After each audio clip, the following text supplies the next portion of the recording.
Welcome to बायनिश classes. Friends, हम BBYCT 133 में फर्स्ट ब्लॉक का जो थर्ड यूनिट कर रहे हैं, ecological factors, light and temperature. तो लास्ट वीडियो में हमने जो लाइट है उसको डिस्कस किया था। आज हम उसका सेकंड पार्ट टेम्परेचर स्टार्ट करेंगे। Temperature, another abiotic factor crucial for the existence of the living organisms. It regulates growth and reproduction. It shows region to region variation depending upon topography, latitude and longitude. तो latitudinal and अल्टीट्यूडनल variations हम temperature की अभी discuss करते हैं। पहले है latitude. Latitudinal variations कैसे, मतलब लैटिट्यूड के अकॉर्डिंग कैसे जो टेम्परेचर वेरी करता है। The length of the day varies with latitude. Latitude के साथ साथ जो है डे लेंथ भी वेरी करती है। Rate of incoming radiation varies from region to region. On an average every point on earth gets same hours of sunlight, जैसे कि 12 आवर्स, मतलब जो पूरी अर्थ पे जो एवरेज टाइम है सनलाइट का वो 12 आवर्स ही होता है। बट वो डिपेंड करता है कि कोई पार्ट जो है कितनी हीट जो है रिसीव कर रहा है, उस पर जो है उसका जो टेम्परेचर डिपेंड करता है। एट लोअर लैटिट्यूड, अगर हम लोअर लैटिट्यूड की बात करें तो वहाँ पे जो रेट ऑफ एब्जॉर्प्शन है वो इंक्रीज होगा और क्या होगा, वो greater than rate of cooling. Rate of absorption is greater than rate of cooling, जिसकी वजह से क्या होगा, जो वार्मनेस है इंक्रीज होगी, मतलब वहाँ पे ज़्यादा गर्मी होगी। और एट हायर लैटिट्यूड क्या होगा, इसका जो है ऑपोजिट हो जाएगा। रेट ऑफ कूलिंग जो है will be greater than rate of absorption. अगर हम बात करें 28 डिग्री नॉर्थ और 33 डिग्री साउथ पे जो रेट ऑफ कूलिंग और वार्मिंग है वो इक्वल होंगे। तो जो है 3 हीट जोन्स है हमारे पास, तो उसमें है first is hot torrid zone, जो क्या होगा इक्वेटर के पास होगा, और मॉडरेट और टेम्परेट जोन जो है जो मिडल जोन होगा, और कोल्ड जोन क्या है जो पोल्स पे होगा। नेक्स्ट है एटीट्यूडनल वेरिएशंस। एटीट्यूड के साथ जो एल्टीट्यूड है उसके साथ कैसे जो है टेम्परेचर वेरी करता है। Temperature decrease with increase in altitude. जैसे जैसे एल्टीट्यूड इंक्रीज करेगा वैसे ही जैसे जैसे मतलब हम हाइट पे जाएंगे तो जो टेम्परेचर है वो डिक्रीज करेगा। Air on earth surface will be heated up by solar radiation. Solar radiation जब अर्थ पे आएंगी तो उसके साथ जो एयर है वो गर्म हो जाएगी। Convection currents transport air from lower to higher region, वो लोअर रीजन से हायर रीजन पर जाएगी या फिर हायर रीजन से लोअर की तरफ जाएगी। At upper atmosphere air expands, जब ऊपर जाएगी, जैसे जैसे हम ऊपर की तरफ जाएंगे तो क्या होगा, जो एयर है वो एक्सपैंड करेगी। एक्सपैंड करने के बाद क्या होगा, जो गैसेस मॉलिक्यूल्स है वो अलग थोड़ा अपने आप से थोड़ा अलग अलग हो जाएंगे, जिसकी वजह से जो काइनेटिक एनर्जी है वो डिक्रीज हो जाएगी और जिसकी वजह से जो टेम्परेचर है वो डिक्रीज हो जाएगा। नेक्स्ट है हमारे पास ग्लोबल टेम्परेचर डिस्ट्रीब्यूशन। पूरी जो अर्थ है उसके ऊपर जो टेम्परेचर की डिस्ट्रीब्यूशन है वो कैसी है। Temperature different from one part two another, मतलब एक जगह से अगर हम दूसरी जगह पे जाएंगे तो जो टेम्परेचर है वो चेंज होता जाएगा। Temperature of earth depends upon the amount of insolation. Insolation जो है हीट जो रिसीव हो रही है उस पर डिपेंड करता है। Latitude, altitude, landscape, distance from sea, these are important factors जिनके ऊपर जो टेम्परेचर है वो डिपेंड करता है। इंसोलेशन जो है that is highest at equator, equator पे हाईएस्ट होगी, जिसकी वजह से इक्वेटर पे जो टेम्परेचर है वो ज़्यादा होगा। जैसे हम बात करते हैं लैटिट्यूड की, जो इक्वेटर से जब हम पोल की साइड जाते हैं तो क्या होता है, इक्वेटर पे टेम्परेचर हाई होता है और पोल्स की तरफ जब हम जाते हैं तो टेम्परेचर जो है वो डिक्रीज होता है। अनदर मेजर फैक्टर क्या है, लैंड एंड ओशियंस। अब लैंड पे जो है जो वाटर है उस पे कैसे टेम्परेचर जो चेंज होता है। The loss of heat from continents is fast than oceans. अगर हम लैंड्स की बात करें तो लैंड पे जो है वो जो हीट है वो जल्दी लॉस हो जाती है, जल्दी एब्जॉर्ब भी होती है और जल्दी लॉस भी हो जाती है ओशियंस से।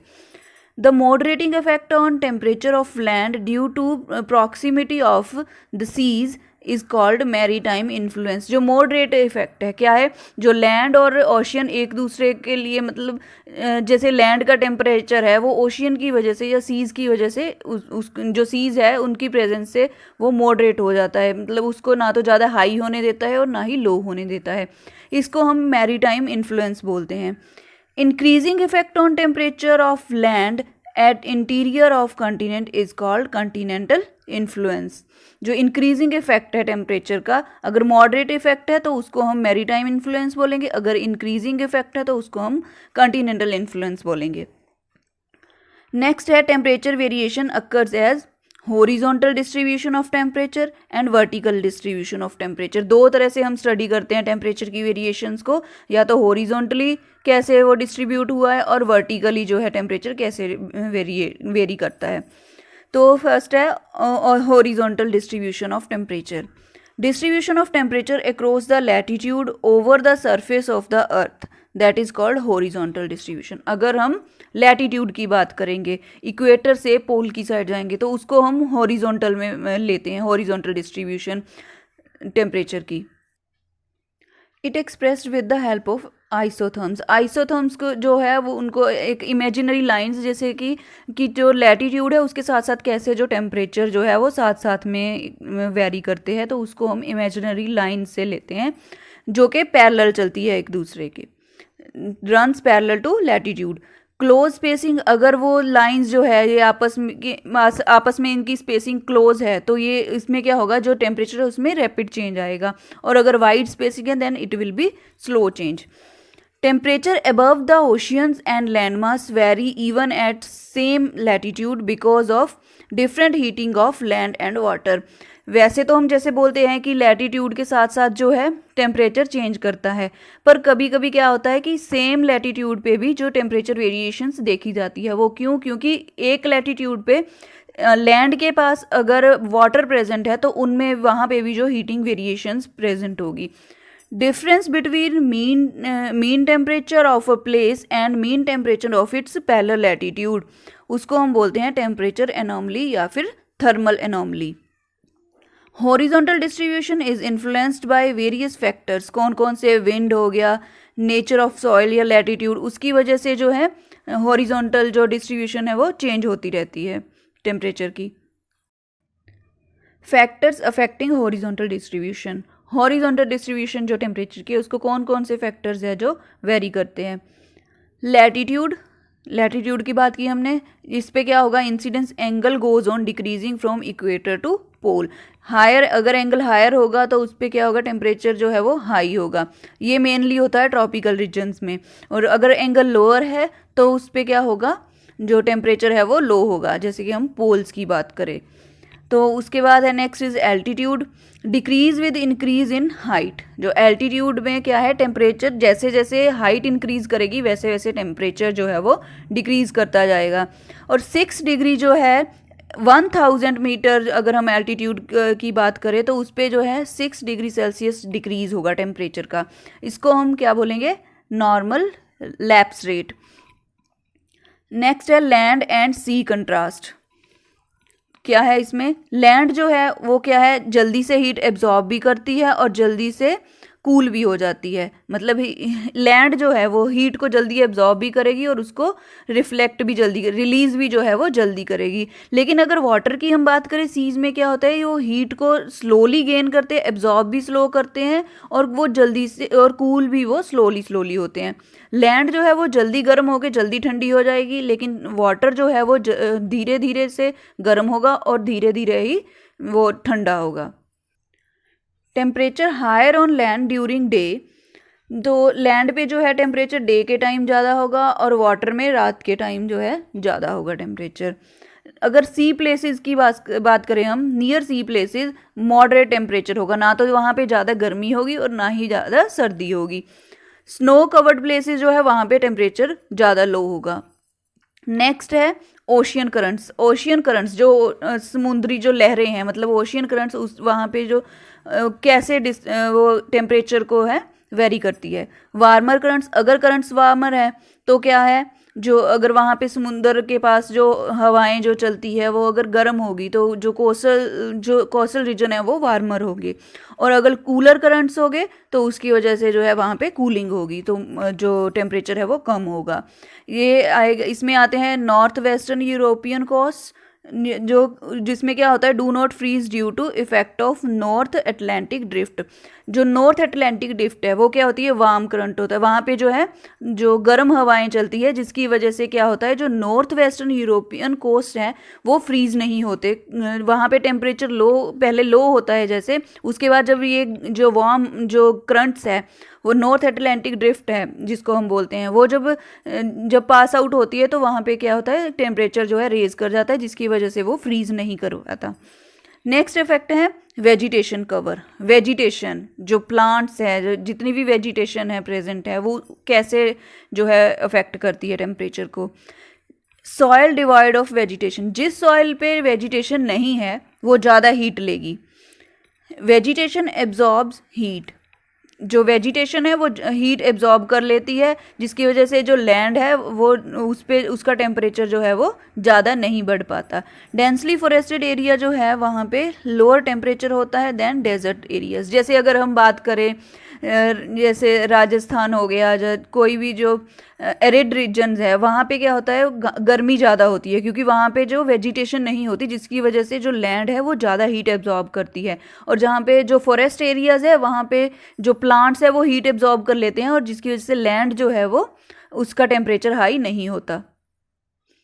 Vertical distribution of temperature, vertical जैसे ऊपर की तरफ अब जब हम जाते हैं, टेम्परेचर इन ट्रोपोस्फियर, जो ट्रोपोस्फियर लेयर है एटमॉस्फेयर की, उस पर क्या होता है decreases with increase in the altitude. जैसे जैसे जो है हाइट इंक्रीज करेगी तो जो टेम्परेचर है वो डिक्रीज करेगा। Lapse rate is uniform at all the levels of latitude with in troposphere. अगर लैटिट्यूड पे जो है लैटिट्यूड के सभी लेवल्स पे जो लैप्स रेट है वो क्या होगा, सेम होगा, यूनिफॉर्म होगा। एट लोअर लेयर, अगर लोअर लेयर की बात करें हम तो लॉन्ग विंटर नाइट्स होगी वहाँ पे, लॉन्ग विंटर नाइट्स। अगर क्लियर स्काई है और ड्राई एयर है और एब्सेंस ऑफ विंड है तो वहाँ पे क्या होगा, जो हीट है वो जल्दी से लॉस हो जाएगी, क्विक लॉस होगा हीट का, जिसकी वजह से जो है वो जो प्लेस है वहाँ पे कूलिंग हो जाएगी। अगर हम अपर लेयर की बात करें तो उस पर क्या होगा, लॉस ऑफ हीट जो है वो जल्दी नहीं होगा, जिसकी वजह से वहाँ पे थोड़ा टेम्परेचर ज़्यादा होगा और वो वार्म होगी। The earth can be divided into 3 broad temperature zones. Earth को हम 3 जोन्स में डिवाइड करते हैं, one is torrid, temperate and frigid zone. Torrid zone की अगर हम बात करें तो ये इस मेन आता है ट्रॉपिकल रीजन। इसमें it exist on both sides of equator, equator की दोनों साइड्स पे एग्जिस्ट करता है। Extends to the Tropic of Cancer in the north and Tropic of Capricorn in the south. North में ये ट्रॉपिक ऑफ जो cancer तक एक्सटेंड होता है और साउथ में ट्रॉपिक ऑफ कैप्रिकॉर्न तक। टेम्परेचर रिमेन्स हाई, टेम्परेचर इसका जो टॉरिड जोन है इसमें टेम्परेचर हाई होता है, hottest region of the world. और जो सन है इसमें ओवरहेड होता है।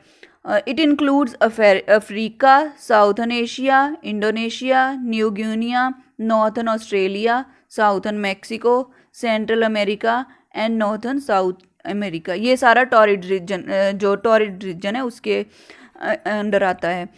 नेक्स्ट है temperate zone.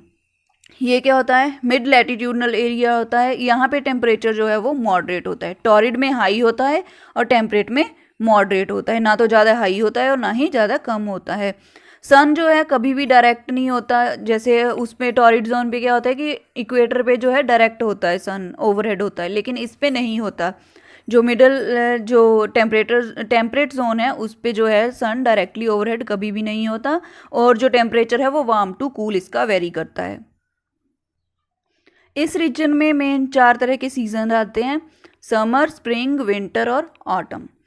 It includes great Britain, इसमें कौन कौन से रीजन्स आते हैं, great Britain, Europe, northern Asia, northern America, New Zealand, south America and south Africa. Next zone है हमारा फ्रिजिड जोन।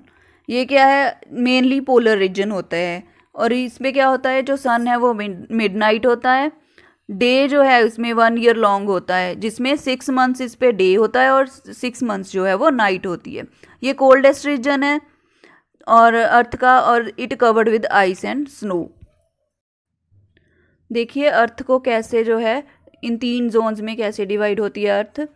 ये है इक्वेटर, इक्वेटर का एरिया, उसके साथ साथ जो रीजन ये जो दिखाया गया है ये है टॉरिड रीजन, जो कि वार्म रीजन होता है, हॉटेस्ट रीजन।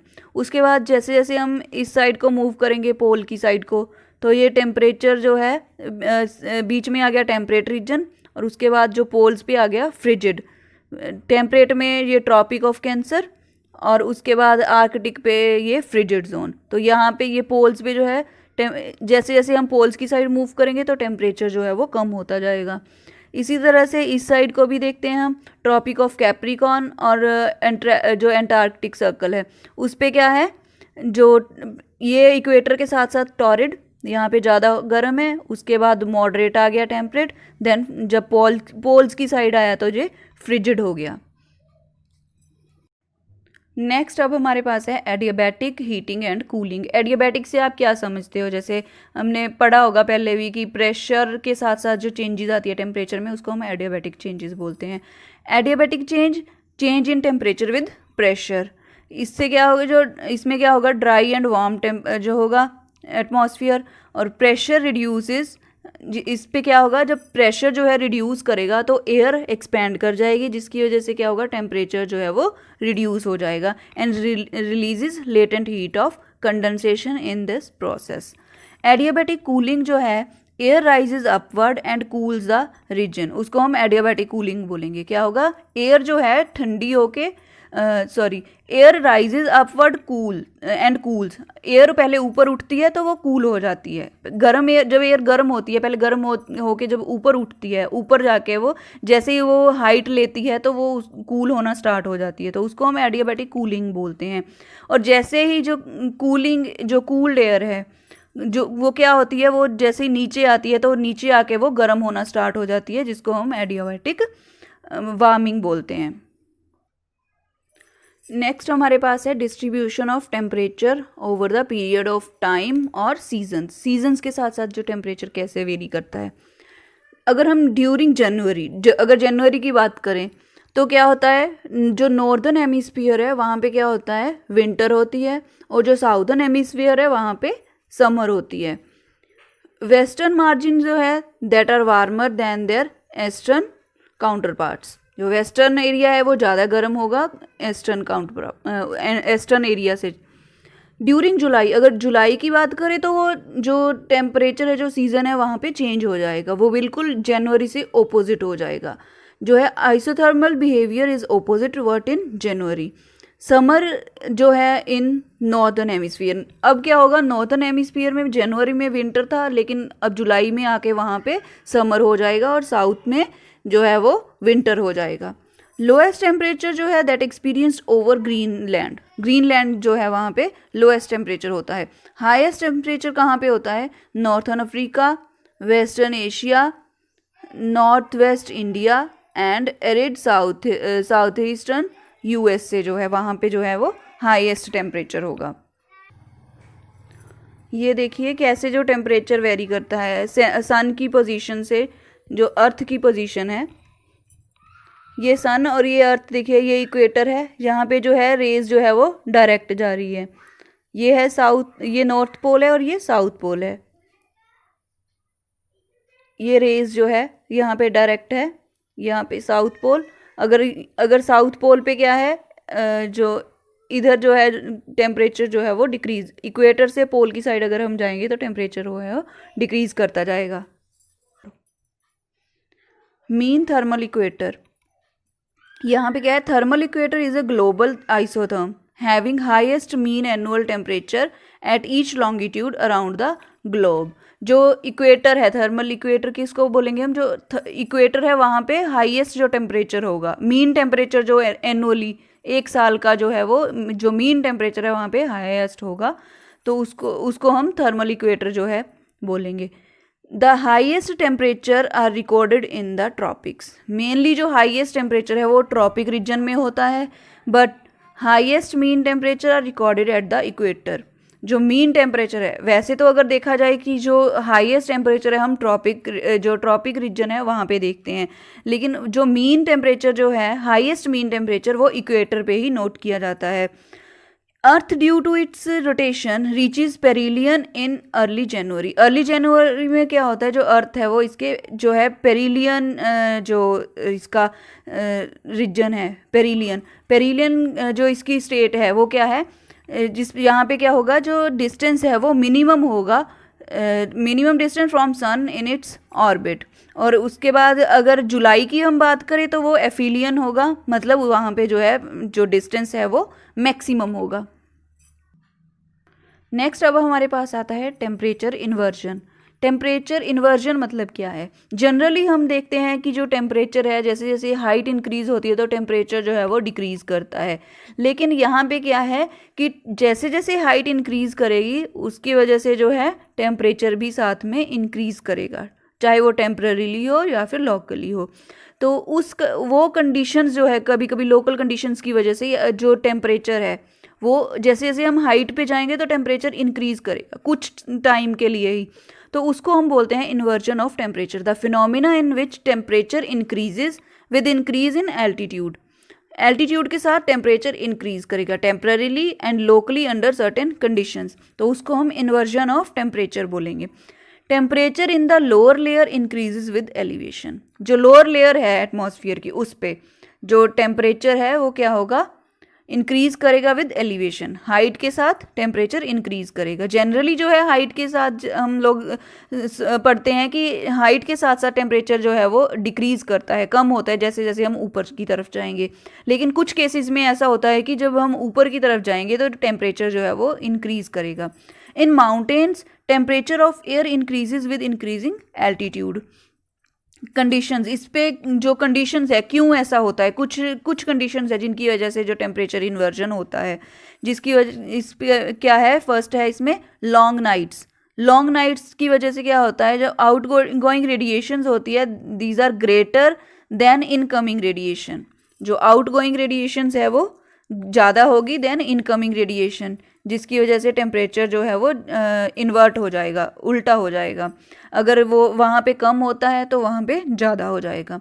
उसके बाद क्लियर स्काइज, अगर क्लियर स्काइज है तो भी क्या होगा, जो अनऑब्स्ट्रक्टेड एस्केप ऑफ रेडिएशन, तो वहाँ पे भी रेडिएशन जो है वो इजीली एस्केप कर सकेंगी अर्थ के जो सरफेस है, उसकी वजह से भी जो टेम्परेचर जो है वहाँ पे जो उल्टा हो जाएगा, गर्म की जगह फिर वो थोड़ा ठंडा हो जाएगा।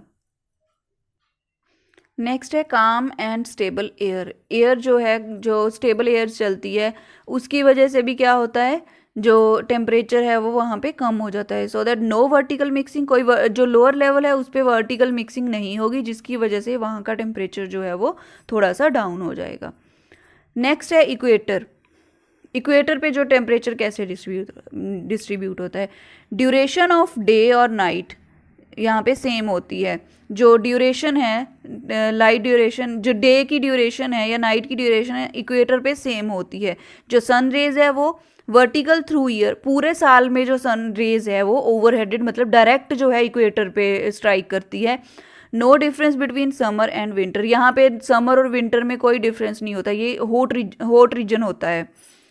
नेक्स्ट है ओशियंस। ओशियंस क्या है, equalising effect of sea water makes the winter less cold and summer जो है वो उसको जो है वो जो लेस हॉट बना देते हैं। कैसे, जो ओशियंस है वो क्या होते हैं, वो हीट जो है वो ना तो जल्दी एब्जॉर्ब करते हैं और ना ही जल्दी रिलीज करते हैं। जो ओशियंस है उनकी वजह से लैंड के साथ, अगर ओशियन के साथ जो लैंड प्लेसेस है वहाँ पे क्या होगा, जो टेम्परेचर है मॉडरेट रहता है, ना तो वहाँ पे ज़्यादा गर्मी होती है और ना ही ज़्यादा सर्दी होती है। Reduces annual range of temperature near the seas, जो एनुअल रेंज है टेम्परेचर की वो भी कम हो जाती है वहाँ पे। नेक्स्ट अब हमारे पास है distribution of living organisms. Living organisms जो है उनकी डिस्ट्रीब्यूशन कैसे जो है टेम्परेचर पे डिपेंड करती है। Changes in temperature influence geographical distribution of living organisms. Every organism require a particular temperature for its survival. Her organism जो है उसके जो बॉडी का टेम्परेचर जो है वो अलग होता है और वो अलग तरीके से उसको सर्वाइव करने के लिए एक पर्टिकुलर टेम्परेचर की ज़रूरत होती है। Temperature requirement varies for each species, her species के लिए ये डिफरेंट होती है। Lower minimum upper lethal and optimum temperature, जिसको हम बोलते हैं cardinal temperatures, lower minimum upper lethal and optimum temperature varies for each species, ये जो है हर स्पीशी के लिए वेरी करता है। Environment such as fresh water, marine water and land subjected to fluctuations in temperature, जो फ्रेश वाटर है, marine water है और लैंड जो लैंड है, इसकी वजह से जो है टेम्परेचर में चेंजेस आती है। Changes in temperature leads to strata, जिसको हम स्ट्रेटा भी बोलते हैं। यहाँ पे जो वाटर की जो वाटर बॉडी है उसकी जो डिस्ट्रीब्यूशन की गई है, जो मतलब जो सी लेवल है या वाटर लेवल है, वहाँ पे जो कैसे उसकी जो डिस्ट्रीब्यूशन 3 पार्ट्स में की गई है। जो अपर मोस्ट लेयर है उसको हम बोलेंगे एपिलिमनियन, जिसका जो टेम्परेचर है वो 37 डिग्री सेल्सियस होता है ड्यूरिंग समर। और जो बॉटम की लेयर है, स्टैगनेंट वाटर वाली जो लेयर है, उसको हम बोलेंगे हाइपोलिमनियन। यहाँ पे जो टेम्परेचर होता है वो 50 डिग्री सेल्सियस के अराउंड होता है। और जो तीसरी जो थर्ड लेयर है वो इन दोनों के बीच में लाई करती है। एपिलिमनियन और हाइपोलिमनियन के बीच में जो लेयर जो लाई करती है वो है थर्मोक्लाइन, और उसको हम मेटालिमनियन भी बोलते हैं। ये दोनों के बीच में लाई करती है। ये अगर हम वाटर पार्ट की जो बात करें तो क्या है, उसमें उसको हम 3 जो है पार्ट्स में डिवाइड करते हैं वाटर लेवल को, जिसमें फर्स्ट जो ऊपर वाला है ये है एपिलिमनियन, और उसके जो बीच वाली लेयर है उसको हम थर्मोक्लाइन बोलते हैं, और हाइपोलिमनियन सबसे जो नीचे वाली लेयर है ये है हाइपोलिमनियन। ये क्वेश्चन है जो एग्जाम में आने के चांसेस है। Changes in temperature leads to formation of strata in water bodies, explain. तो कभी भी आप क्वेश्चन एक्सप्लेन करते हैं तो उसके साथ डायग्राम जरूर जो है शो करना, क्योंकि डायग्राम जो है वो थ्योरी को एक्सप्लेन कर देती है अच्छे से। अगर गुड मार्क्स लेने हैं, स्कोर करना है, तो उसके लिए आपको डायग्राम दिखाना ज़रूरी है। नेक्स्ट है प्लांट्स की distribution. Both extremely low and high temperature have adverse effect on the plant growth. जो प्लांट्स है ना तो उनके लिए ज़्यादा ही हाई टेम्परेचर चाहिए और ना ही ज़्यादा लो टेम्परेचर चाहिए। अगर लो टेम्परेचर ज़्यादा होगा तो क्या होगा, वहाँ पे formation of ice crystals in the intercellular spaces. क्या होगा, अगर ज़्यादा टेम्परेचर लो होगा तो वहाँ पे क्या होगा, जो प्लांट्स की जो सेल्स है, जो इंटरसेलुलर स्पेसिस है उनमें, उस पे क्या होगा, जो आइस के क्रिस्टल्स बन जाएंगे, मतलब वहाँ पे जो है आइस फॉर्म हो जाएगी, बर्फ़ जम जाएगी, जिसकी वजह से जो टिश्यूज़ हैं उनको इंजरी होगी, तो प्लांट की ग्रोथ अच्छे से नहीं हो पाएगी।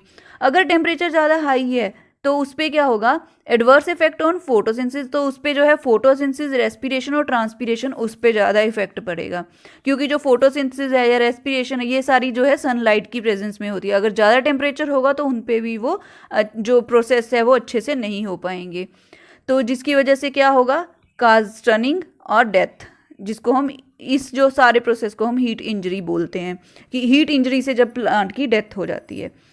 नो और little metabolic activities below 0 degree and above 40 degree. जो प्लांट्स है वो क्या है, ना तो वो अगर 0 डिग्री टेम्परेचर से बिलो है टेम्परेचर तो वहाँ पे भी वो कोई भी मेटाबॉलिक एक्टिविटी शो नहीं करेंगे, और ना ही अगर टेम्परेचर 40 डिग्री से अबव है वहाँ पे भी वो एक्टिविटी जो है वो शो नहीं करेंगे। मतलब उनमें जो है जो प्रोसेसेस है उनके ग्रोथ और डेवलपमेंट वो है अच्छे से नहीं हो पाएगी। टेम्परेचर बेस्ड क्लासिफिकेशन अगर हम प्लांट्स की करें तो उसमें देखते हैं हम, अब प्लांट्स जो है उसको हम उसकी क्लासिफिकेशन टेम्परेचर के बेस के कैसे करेंगे। उसमें जो है मेगाथर्म्स, मीजोथर्म्स, माइक्रोथर्म्स एंड हेकिस्कोथर्म। फर्स्ट है मेगाथर्म। मेगाथर्म्स क्या होते हैं, these live in high temperature. Mega मतलब बड़ा, हाई ज़्यादा, थर्म्स मतलब टेम्परेचर, जहाँ पे टेम्परेचर ज़्यादा होगा वहाँ पे जो होते हैं उनको हम मेगाथर्म प्लांट्स बोलते हैं। Found in equatorial and tropical rain forest. जो इक्वेटोरियल और ट्रॉपिकल रेन फॉरेस्ट है वहाँ पे जो प्लांट्स प्रेजेंट होते हैं उनको हम मेगाथर्म बोलते हैं। उसके बाद मीजोथर्म, यहाँ पे टेम्परेचर ना तो ज़्यादा हाई होगा और ना ही लो होगा। High temperature in summer, summer में हाई होगा, और alternating with low temperature in winter, winter में लो होगा। फॉरेस्ट ऑफ ट्रॉपिकल एंड सब ट्रॉपिकल रीजन, वहाँ पे जो है मीजोथर्म मिलते हैं। उसके बाद है माइक्रोथर्म। माइक्रोथर्म क्या है? Live in extremely low temperature, जो सबसे ज़्यादा, माइक्रो मतलब बहुत छोटा, तो जहाँ पे बहुत ज़्यादा लो टेम्परेचर होगा वहाँ पे ये प्लांट्स जो है पाए जाते हैं। टेम्परेचर वहाँ पे हाई एल्टीट्यूड्स जो है वहाँ पे होगा, और कॉनिफेरस फॉरेस्ट जो है इसमें आते हैं, इसके अंडर आते हैं माइक्रोथर्म के, कॉनिफेरस जो फॉरेस्ट है किस्कोथर्म, ये होता है इक्वेटर और पोल्स के बीच का जो एरिया है, वहाँ पे उनको हम किस्कोथर्म बोलते हैं, जिसमें आते हैं आर्कटिक और एल्पाइन रीजन आता है। नेक्स्ट हमारे पास है प्लांट प्रोसेसेस, जो टेम्परेचर के साथ जो है, टेम्परेचर का क्या इफेक्ट पड़ता है जो प्लांट में जो वेरियस टाइप के प्रोसेसेस होते हैं उनकी ग्रोथ के लिए। तो इस पे फर्स्ट हमारे पास है ट्रांसपीरेशन। ट्रांसपीरेशन पे क्या इफेक्ट पड़ेगा? ट्रांसपीरेशन क्या है? जो वाटर जो है वेपर्स की फॉर्म में जो है प्लांट से जो बाहर जाता है, वेपराइजेशन होती है, तो उसको हम ट्रांसपीरेशन बोलते हैं। It increases with high temperature, जितना टेम्परेचर हाई होगा उतनी जो है वेपोरेशन ज़्यादा होगी। Next photosynthesis. फोटोसिंथेसिस पे क्या इफेक्ट पड़ता है? फोटोसिंथेसिस क्या है? जो फूड तैयार करते हैं, जो प्लांट्स है अपना सनलाइट की प्रेजेंस से जो फूड तैयार करते हैं, तो उस पर क्या इफेक्ट पड़ता है? जो फोटोसिंथेसिस है वो बिटवीन जो है 25 to 35 डिग्री सेल्सियस के बीच में जो है फोटोसिंथेसिस का प्रोसेस अच्छे से चलता है। अगर वो टेम्परेचर ज़्यादा हाई हो जाए, 40 डिग्री तक पहुंच जाए, तो वो जो फोटोसिंथेसिस है वो नहीं हो पाती, फोटोसिंथेसिस का प्रोसेस वहाँ पे रुक जाता है।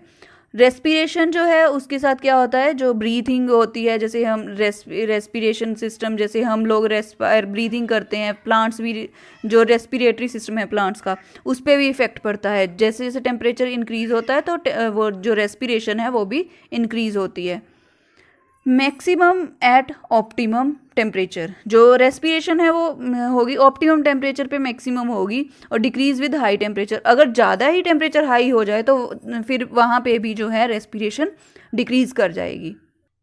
नेक्स्ट जर्मिनेशन ऑफ सीड्स, तो वो भी जो है जर्मिनेशन जो है सीड्स की वो भी ऑप्टिमल टेम्परेचर में होती है, ना तो ज़्यादा हाई में होती है और ना ही ज़्यादा लो टेम्परेचर में होती है। Spreading of diseases, temperature and humidity पे डिपेंड करता है कि डिजीजेज जो स्प्रेड होती हैं प्लांट्स में वो डिपेंड करती है टेम्परेचर और ह्यूमिडिटी। अगर लो टेम्परेचर है और ह्यूमिडिटी हाई है तो वहाँ पे जो है पेस्ट जो है वो जल्दी जो है डिजीजेज काज करेंगे, और जो फंगल इन्फेक्शन है उसके चांसेस ज़्यादा होते हैं। नेक्स्ट है एनिमल्स में। एनिमल्स में जो है टेम्परेचर कैसे वेरी करता है? एनिमल जो है ऑप्टिमम टेम्परेचर पे ही सर्वाइव कर सकते हैं। एनिमल्स जो है कैसे क्लासीफाई करते हैं हम एनिमल्स को टेम्परेचर के बेस पे? पॉइकिलोथर्मिक और एक्टोथर्मिक एनिमल्स, वो कौन से होते हैं? जो कोल्ड ब्लडेड होते हैं, जिसमें इन्वर्टेब्रेट्स आते हैं, फिश और एम्फीबियंस आते हैं। और होमोथर्मिक और एंडोथर्मिक, इसमें क्या क्या आता है? ये वार्म ब्लडेड होते हैं, इसमें बर्ड्स और मैमल्स आते हैं, और ये जो है अपनी बॉडी की ही हीट प्रोड्यूस करते हैं। जैसे ज़्यादा अगर टेम्परेचर लो हो तो वो अपनी बॉडी से हीट प्रोड्यूस करके अपने टेम्परेचर को मेंटेन करते हैं। It does not depend upon environment, environment पे बहुत कम डिपेंड करते हैं ये हेट्रोथर्मिक, ये कौन से होते हैं? इनमें लिमिटेड कैपेसिटी ऑफ टेम्परेचर, मतलब टेम्परेचर में ज़्यादा ये सर्वाइव नहीं कर सकते। Respond to extreme of temperature by hibernation, अगर इनको लगे कि टेम्परेचर बहुत ज़्यादा है तो उसमें ये क्या करते हैं? हाइबरनेटिंग, मतलब जैसे ये गुफाएं जो है उनमें चले जाते हैं, तो उतनी देर ये रेस्ट करते हैं, तो इसको ये होते हैं हेट्रोथर्मिक। इनमें मेन जो होती है वो मर्सुपिल्स होते हैं। नेक्स्ट है सेलुलर लिथैलिटी। सेलुलर लिथैलिटी मतलब सेल्स के ऊपर जो टेम्परेचर है वो क्या कैसे इफेक्ट करता है? लिथैलिटी मतलब जो डैमेज होता है, डेथ होती है। जो लो टेम्परेचर होगा तो डैमेज सेलुलर प्रोटीन्स, टेम्परेचर जितना ज़्यादा लो होगा वो जो सेलुलर प्रोटीन्स है उनको डैमेज करेगा, और हाई टेम्परेचर जो है वो जो प्रोटीन्स की कोएगुलेशन कर देगा। नेक्स्ट है मेटाबॉलिज्म। मेटाबॉलिज्म को कैसे इफेक्ट करता है? Function of enzymes requires optimum temperature, जो एंजाइम्स है उनको भी मतलब फंक्शन करने के लिए एक प्रॉपर जो ऑप्टिमम टेम्परेचर की ज़रूरत होती है। Increase in temperature increase in metabolism, extremely high temperature जो है वो भी जो है एंजाइम जो है उसमें फंक्शन को उसको रोक देता है, जिसकी वजह से जो मेटाबॉलिक जो एक्टिविटीज़ है वो भी स्लो हो जाती है।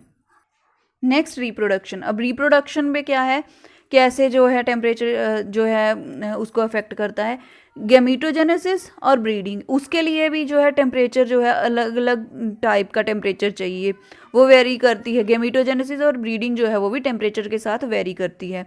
Growth and development, length of oysters जो है increase with increase in temperature, जो ऑयस्टर्स की लेंथ है वो टेम्परेचर के साथ साथ इंक्रीज कर जाती है। और हाई टेम्परेचर जो है that enhance the development in poikilotherms, जो पॉकिलोथर्म्स है उनमें जो है टेम्परेचर के साथ जो है डेवलपमेंट जो है वो इंक्रीज होती है, एनहेंस होती है। नेक्स्ट, मॉर्फोलॉजी कैसे चेंज होती है। Colder region harbour large species, जो कोल्डर रीजन है वहाँ पे जो है वो लार्ज स्पीसीज होगी, और हाई टेम्परेचर रीजन जो है वहाँ पे एनिमल जो है वो स्मॉल साइज के होंगे। जो कोल्डर रीजन है वहाँ पे जो है थोड़े लार्ज साइज के होंगे, और जो हाई टेम्परेचर है वहाँ पे स्मॉल साइज के होंगे। बिहेवियर कैसे शो करते हैं, जो cold blooded orientation towards warmer regions, that is called thermotaxis. जो कोल्ड ब्लडेड जो एनिमल्स है वो क्या करते हैं, जब वो क्या करते हैं टू ओरिएंट कर देते हैं, मतलब माइग्रेट करते हैं टूवर्ड्स वार्मर रीजन्स, जिसको हम थर्मोटैक्सिस बोलते हैं। इसमें जो हमारे पास रेप्टाइल्स आते हैं और जिसमें मैमल्स एंड बर्ड्स आते हैं। नाउ क्वेश्चन क्या राइज होता है, difference between poikilotherms and homeothermic therm की जो एनिमल्स हैं उनमें क्या डिफरेंस है। नेक्स्ट अब जो है इसका टॉपिक हमारे पास लास्ट वो है shepherd's law of tolerance. Tolerance मतलब कि एनवायरनमेंट में जो टेम्परेचर है उसको, मतलब जो एनिमल की बॉडी है, जो लिविंग ऑर्गेनिजम्स की बॉडी है वो कैसे टॉलरेट करती है। All living organisms have ecological minimum and maximum for the tolerance. V.E. Shepherd ने 1913 में ये जो है प्रोसेस जो है ये दिया था। Every environmental factor has 2 zones. हर जो एनवायरमेंटल फैक्टर है उसके पास, उसको 2 जोन्स में मेनली डिवाइड किया है। एक तो है जिसमें टॉलरेंस होती है और दूसरा जो इनटॉलरेंस होता है, zone of tolerance and zone of intolerance. Zone of tolerance क्या है, favourable for growth and development, it has जो है सब डिविजन्स। फेवरेबल कंडीशंस होती हैं इसमें, जो ग्रोथ और डेवलपमेंट के लिए जो फेवरेबल जो सीज़न है, जो एनवायरनमेंट है, टेम्परेचर फेवरेबल होता है, उसको हम टॉलरेंस जोन बोलते हैं। जिसको जो हम बॉडी जो है एनिमल की वो टॉलरेट कर सके जिस टेम्परेचर को, उसको हम टॉलरेंस जो है जोन बोलेंगे। इसकी सब डिविजन्स कौन कौन सी है। First is optimum zone. Optimum zone में क्या है, ऑप्टिमम टेम्परेचर होगा इसमें और कंडीशंस जो है वो फेवरेबल होगी। क्रिटिकल मिनिमम जोन, इसमें क्या होगा, जो लोएस्ट मिनिमम लिमिट, जो टेम्परेचर है वो लो, मतलब जो सर्वाइवल की लिमिट है वो मिनिमम होगी। बिलो दिस नो ग्रोथ और डेवलपमेंट, इस टेम्परेचर्स के बिलो जो ना तो कोई ग्रोथ होगी ना ही डेवलपमेंट होगी। उसके बाद है क्रिटिकल मैक्सिमम जोन, यहाँ पे क्या होगा, हाईएस्ट मैक्सिमम लिमिट होगी, सर्वाइवल की जो हाईएस्ट मैक्सिमम लिमिट्स होगी। नेक्स्ट है जोन ऑफ इनटॉलरेंस, इसमें क्या होगा, सर्वाइवल इन अनफेवरेबल कंडीशंस। ये है अनटॉलरेंस, मतलब जिसको एनिमल की बॉडी जो है वो टॉलरेट ना कर सके, उस पर जो है अनफेवरेबल कंडीशंस में उसको सर्वाइव करना होता है। Tolerance differs from species to species, हर जो स्पीशी है उसमें जो है डिफरेंट टाइप की टॉलरेंस जो होती है। इस ग्राफ में देखिए, ये जो है इस साइड में पॉपुलेशन जो है इंक्रीज कर रही है और इसमें हम फैक्टर लेवल जो ले रहे हैं, टेम्परेचर जो है यहाँ पे कैसे वेरी करता है। इसके साथ ये जो है टॉलरेंस रेंज, यहाँ पे ऑप्टिमम जो टॉलरेंस रेंज दिखाई गई है, इसके साथ क्या होता है, यहाँ से जो है इस रेंज पे जो है पॉपुलेशन हाई होगी, ये क्योंकि ये टॉलरेंस रेंज जो है जो ऑप्टिमम है वहाँ पे क्या होगा, जो पॉपुलेशन है वो हाई होगी। जैसे जैसे ये लो होती जाएगी वहाँ पे जो है, यहाँ पे ये मिनिमम हो गया, जो मिनिमम जो है क्रिटिकल मिनिमम जिसको हम बोलते हैं, उससे अगर लो होगी तो वहाँ पे भी पॉपुलेशन ग्रोथ नहीं होगी, और अगर जिसको हम मैक्सिमम बोलते हैं वहाँ पे उससे भी अगर एबव हो जाएगा तो वहाँ पे भी जो ग्रोथ हो वो ज़ीरो हो जाएगी। तो जो मैक्सिमम ग्रोथ है वो ऑप्टिमम टेम्परेचर पे ही होगी। तो इसके साथ हमारा ये 3rd यूनिट कंप्लीट होता है। तो अगर अच्छी लगी वीडियो तो प्लीज़ लाइक और शेयर करें, और किसी भी तरह की और इन्फॉर्मेशन चाहिए तो कमेंट करें, और जो चैनल पे नए आए हैं वो प्लीज़ सब्सक्राइब करें। Thank you.